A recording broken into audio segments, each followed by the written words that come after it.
Bonjour à toutes et à tous. Je m'appelle Gloria et aujourd'hui, à l'occasion de la Journée internationale de femmes 2025, dont le thème est « Pour toutes les femmes et les filles, droit, égalité et autonomisation », nous vous invitons à découvrir le parcours inspirant de Chantal Kanimbo, une figure emblématique du journalisme en République démocratique du Congo. Née le 13 avril 1961 à Lubumbashi, dans la province du Katanga, Chantal Kanimbo a grandi dans un environnement marqué par l'engagement politique de son père, militant lumumbiste. Après des études primaires et secondaires au lycée Sacré-Cœur de Kinshasa, Gombe, et au lycée Motema Mpiko de Kasavubu, elle obtient son diplôme d'État en 1983.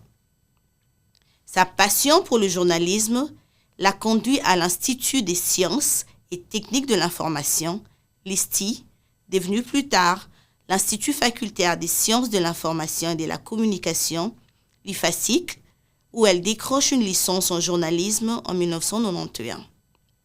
En 1987, alors qu'elle est encore étudiante, Chantal Kanimbo intègre l'Office zaïrois des radiodiffusions et de télévision, l'OZRT. En tant que speakerine, elle devient rapidement l'un des visages les plus connus de la télévision nationale. En 1994, elle crée l'émission Deux sons de cloche, un débat politique contradictoire diffusé en direct, une première à la télévision d'État.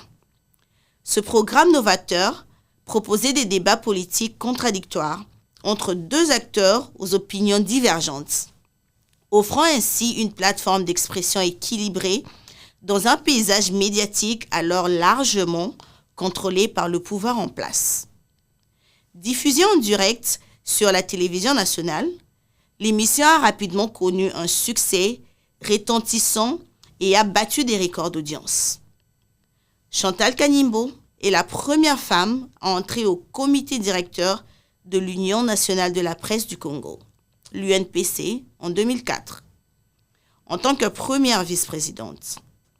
2 ans plus tard, elle devient la présidente de la même association, marquant ainsi l'histoire du journalisme congolais. Depuis 2011, elle est rapporteure et porte-parole du Conseil supérieur de l'audiovisuel et de la communication, CESAC, l'autorité de régulation des médias en RDC. Son parcours exceptionnel lui a valu plusieurs distinctions, notamment le titre de chevalier dans l'Ordre des Arts et des Lettres de la République française. En 2022, elle publie ses mémoires intitulées « Les plus belles années de ma vie », partageant ainsi son expérience et sa vision du journalisme. Chantal Kanimbo incarne la lutte pour les droits, l'égalité et l'autonomisation des femmes en République démocratique du Congo. Son parcours est une source d'inspiration pour toutes les femmes et les filles qui inspirent à faire entendre leur voix et à occuper des positions de leadership. Elle a commencé tout en étant étudiante. Il ne faut pas attendre.